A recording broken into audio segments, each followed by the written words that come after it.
Welcome back to Roll for Puppet, the series where I let these dice design our next creature. This is episode 20. I cannot believe we are already 20 episodes into season 4.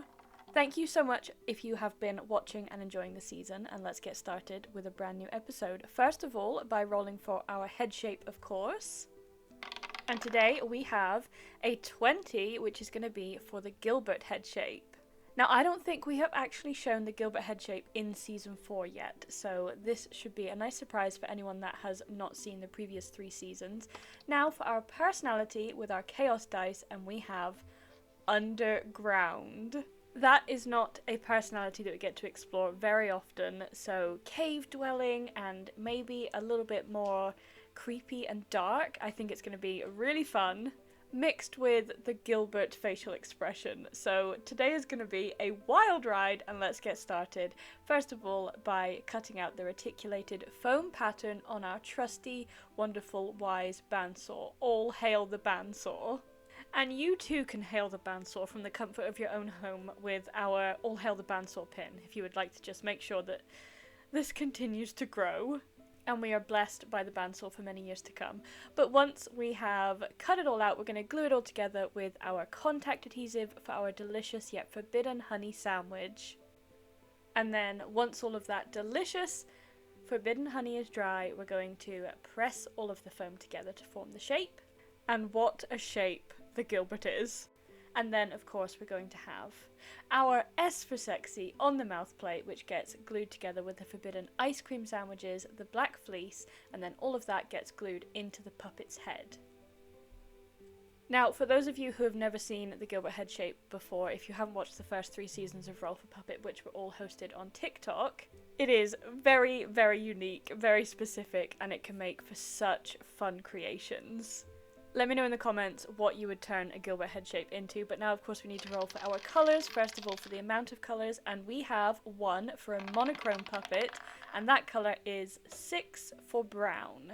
Now brown goes perfectly with the underground creature vibe that we're going for, so this time instead of going for kind of like a colourful monster for the underground puppet, we're actually going to go for more of an animal, so more like a mole that would live underground, or something a little bit more natural. And I think the brown coming through there on the monochrome prompt is really what kind of put us over the edge. If we had had 3 colours and it was purple, green and blue, then we wouldn't have so much been able to lean into a mole type creature. But the monochrome brown and the underground mixed with also the Gilbert head shape is just perfect for this really cute critter vibe that we're going for today.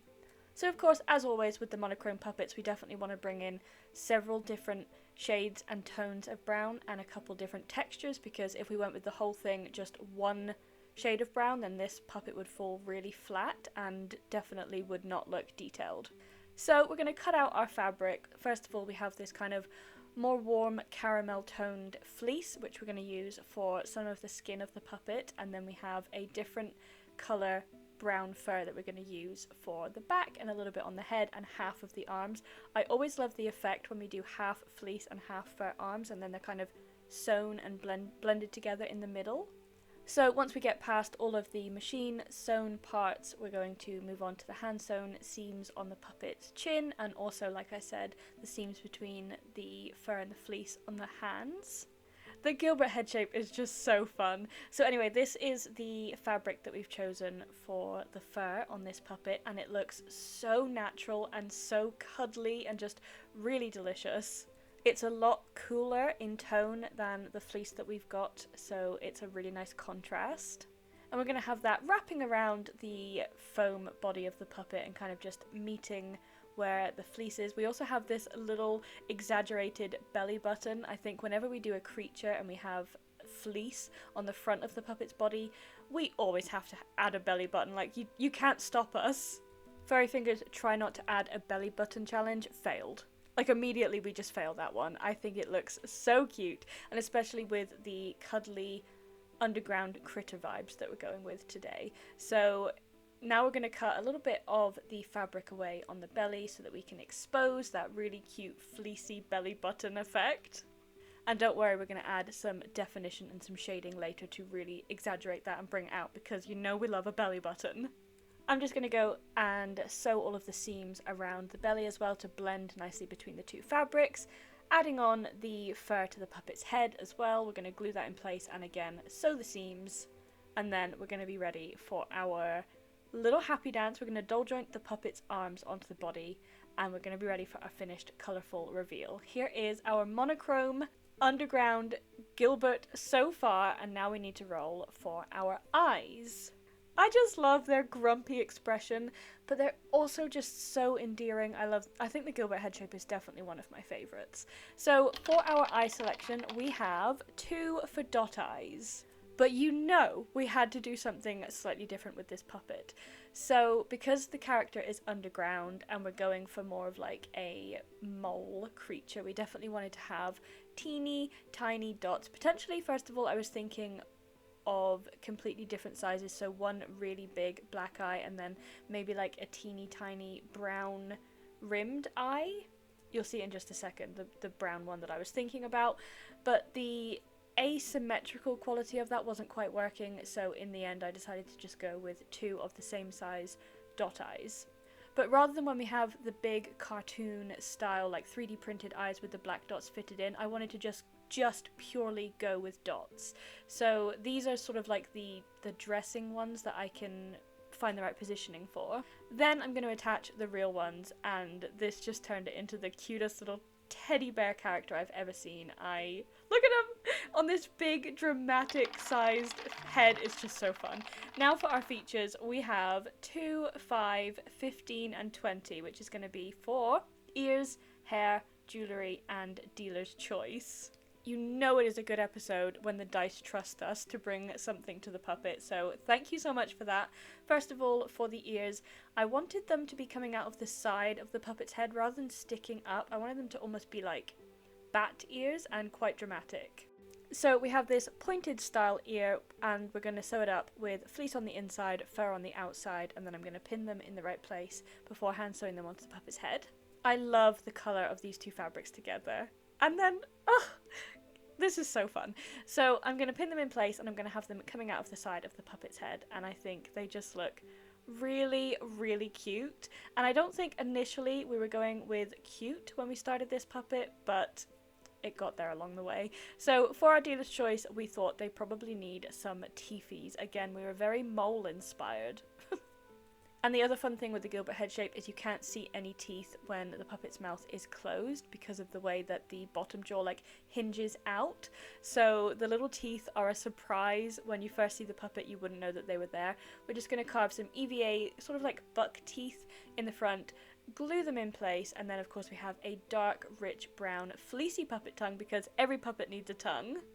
Glue that in place on the bottom jaw, and again that's going to be hidden from view until the puppet starts speaking. I love the Gilbert head shape so much. And then for the jewellery, we definitely wanted it to be something that looks like it could be from an underground cave, something completely natural. So we actually found this reused gem, and it's kind of like amber and it's got a little bit of yellow in there. It's very rich and just beautiful. So I feel like this is something that the character would have found in one of his caves.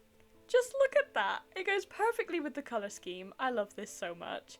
And then of course the puppet is covered in hair, so that worked really well. And then just for a little bit of detailing and depth, we're going to add some shading around the belly button, around the ears, around the tongue, anywhere we felt that the puppet needed a little bit of extra dimension. And I thought it would be really cute if they had a little bit of shading underneath their eyes. Nothing too extreme or dark, but they're a little cave creature. They live underground. I thought that was cute. Go on, tell me that was cute. Come on. Look at it.